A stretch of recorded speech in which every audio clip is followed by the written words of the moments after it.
மிகுந்த எதிர்பார்ப்பிற்கிடையே ஆளுநர் உரை மீதான விவாதத்திற்கு சட்டமன்றத்தில் முதலமைச்சர் விஜய் இன்று பதிலுரை வழங்குகிறார். கூடுதல் தகவல்களை செய்தியாளர் மணிகண்டன் வழங்க கேட்கலாம். மணிகண்டன், வணக்கம். முதலமைச்சரின் பதிலுரையில் என்ன விஷயங்கள் எல்லாம் இடம்பெற இருக்கிறது? உங்களுடைய கள தகவல்களை சொல்லுங்க. தமிழக வெற்றி கழக அரசு அமைச்சு முதல் கூட்டத்தொடர் ஆளுநர் உரையோடு கடந்த 18ஆம் தேதி தொடங்கியது. 18-19 நடந்த தொடர்ல ஆளுநர் உரைக்கு பிறகாக ஆளுநர் உரை மீது நன்றி தெரிவிக்கும் தீர்மானத்தின் மீது அனைத்து கட்சி உறுப்பினர்களும் வாதத்துல ஈடுபட்டு வருகின்றனர்.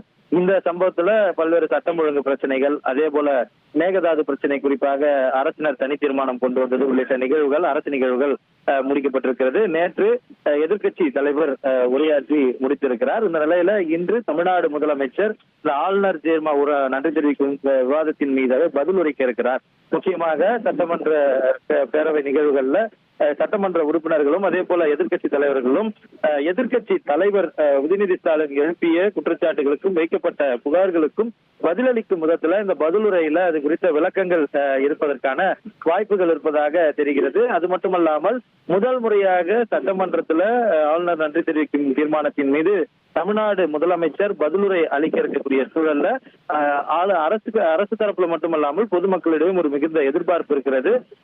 திட்டங்கள் குறித்த ஏதேனும் விளக்கங்கள் இருக்குமா? நடைமுறைப்படுத்தக்கூடிய தேர்தல் வாக்குறுதிகள் திட்டங்களாக அறிவிக்கப்படுமா? அது மட்டுமல்லாமல் சட்டம் ஒழுங்கு பிரச்சனைகள், பல்வேறு கேள்விகள் எழுப்பப்பட்டிருக்கிறது. இதற்கெல்லாம் பதில் இருக்குமா என்ற பெரிய எதிர்பார்ப்பு எழுந்திருக்கிறது. இந்த சூழல்ல சரியாக 9:30 மணிக்கு கூடக்கூடிய இன்றைய சட்டப்பேரவை நிகழ்வுகள்ல அவையுடைய முன்னாள் உறுப்பினர்கள் 2 பேர் மறைவுக்கு இரங்கல் குறிப்பு வாசிக்கப்பட்டு உடனடியாக தமிழ்நாடு முதலமைச்சருடைய பதிலுரை என்பது திட்டமிடப்பட்டிருக்கிறது. இந்த நிலையில பதிலுரையில பல்வேறு விஷயங்கள் குறித்து முதலமைச்சர் 40 நிமிடத்திலிருந்து 1 மணி நேரம் வரை பேச இருப்பதாக வட்டாரங்கள் தகவல் தெரிவிக்கிறது. தகவல்களுக்கு நன்றி மணிகண்டன். இனி செல்லும் இடமெல்லாம் செய்தி. தந்தை டிவியின் வாட்ஸ்அப் சேனலை ஃபாலோ பண்ணினா செல்ல இருக்கும் இடமெல்லாம் செய்தி. இதோ QR கோட் இப்பவே ஸ்கேன் பண்ணுங்க, ஃபாலோ பண்ணுங்க.